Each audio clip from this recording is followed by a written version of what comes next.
Welcome to Soni Subbu vlogs. మంచి మసాలా గుత్తొంకాయ కూర అనమాట. తినే కొద్దీ ఇంకా తినాలి అని 2 ముద్దలు ఎక్స్ట్రా తినేస్తాం. ఎలా చేసుకోవాలో చూపిస్తాను. ఫస్ట్ ఒక ప్యాన్ పెట్టుకొని దాన్ని హీట్ చేసుకొని దాంట్లో ధనియాలు, జీలకర్ర, ఎండుమిర్చి, మెంతులు, మిరియాలు, ఇంకా దాల్చిన చెక్క, బిర్యానీ ఆకు, ఇంకా మసాలా స్పైసెస్ కొంచెం, గసగసాలు కొంచెం, ఇవన్నీ బాగా ఫ్రై చేసుకొని చల్లారబెట్టుకోవడానికి ప్లేట్లో వేసుకుంటాం అనమాట. మళ్ళీ అదే ప్యాన్లో కొంచెం శనగ పలుకులు ఉన్నాయి కదండి, శనగ పలుకులు చిటపట్లాడనివ్వాలి. కొంచెం ఫ్రై అయిన తర్వాత దాంట్లో ఎండు కొబ్బరి ఉంటే వేసుకోండి. నా దగ్గర నేను పచ్చి కొబ్బరి వేసుకున్నాను. సో కొబ్బరి కూడా వేసుకొని దీంట్లో నువ్వులు కూడా వేస్తారు, బట్ నేనైతే వేసుకోలేదు నాకు అవ్వక. సో ఆ రెండు బాగా ఫ్రై అయిన తర్వాత మిక్సీ గిన్నెలో వేసుకుంటాం అనమాట. మనం ఫ్రై చేసుకున్న మసాలా స్పైసెస్ ఇవి రెండు కూడా మిక్సీ గిన్నెలో వేసుకొని అది పక్కన పెట్టుకొని అదే మిక్సీ గిన్నెలో వేసుకోవడానికి మనం ఇంకొంచెం మసాలా అయితే చేసుకుంటాము. ఏంటంటే ఉల్లిపాయ, నేను 1/2 కేజీ వంకాయలకి 2 ఉల్లిపాయలు 2 టమాటాలు 3 చిన్న టమాటాలు అయితే 3 వేసుకున్నాను. పెద్దవైతే 1-1.5 సరిపోతుంది. ఇలా 2 ఉల్లిపాయలు పెద్ద పీసెస్గా కట్ చేసుకొని అదే మిక్సీ జార్లో వేసేస్తామన్నమాట. అల్లం వెల్లుల్లి పేస్ట్ ఉంటే అల్లం వెల్లుల్లి పేస్ట్ వేసేసుకోవచ్చు, లేదంటే ఇందులోనే అల్లం వెల్లుల్లి ముక్కలు కూడా వేసేసుకొని మిక్సీ చేసుకుంటాం అన్నమాట. దీంట్లో నేను జీడిపప్పు కూడా కొంచెం వేసుకున్నాను, కొంచెం థిక్నెస్ కోసం బాగుంటుంది, కమ్మదనం కూడా వస్తుంది కదా. సో ఇలాగ ఇదంతా మిక్సీ చేసేస్తామన్నమాట.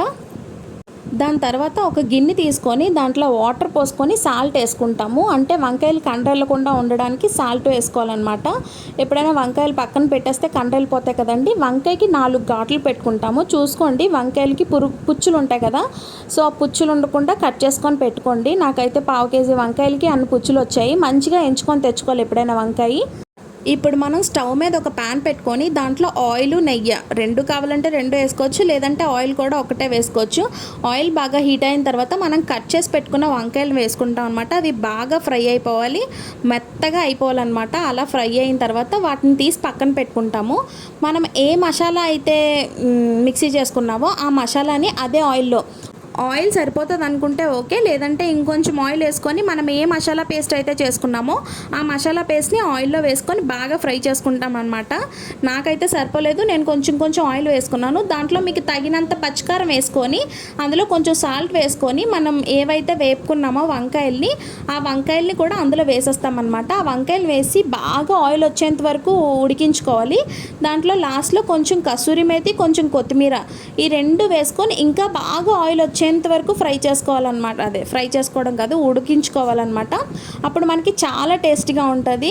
కూర చూసారు కదా, రెడీ అయిపోయింది. చాలా టేస్టీగా ఉందండి. మీలో గుత్తొంకాయ కూర ఎవరికైతే ఇష్టమో వాళ్ళు కామెంట్ సెక్షన్లో కామెంట్ చేయండి. ఇంకా నా వీడియోస్ చూస్తే ఎవరైనా లైక్ చేయకపోతే please do like, share and subscribe. చూసారు కదా, ఫైనల్లీ చాలా బాగుందన్నమాట. ఇంకా నా వీడియోస్కి ఎవరైతే సపోర్ట్ చేస్తున్నారో వాళ్ళందరికీ చాలా థ్యాంక్స్ అండి. బాయ్.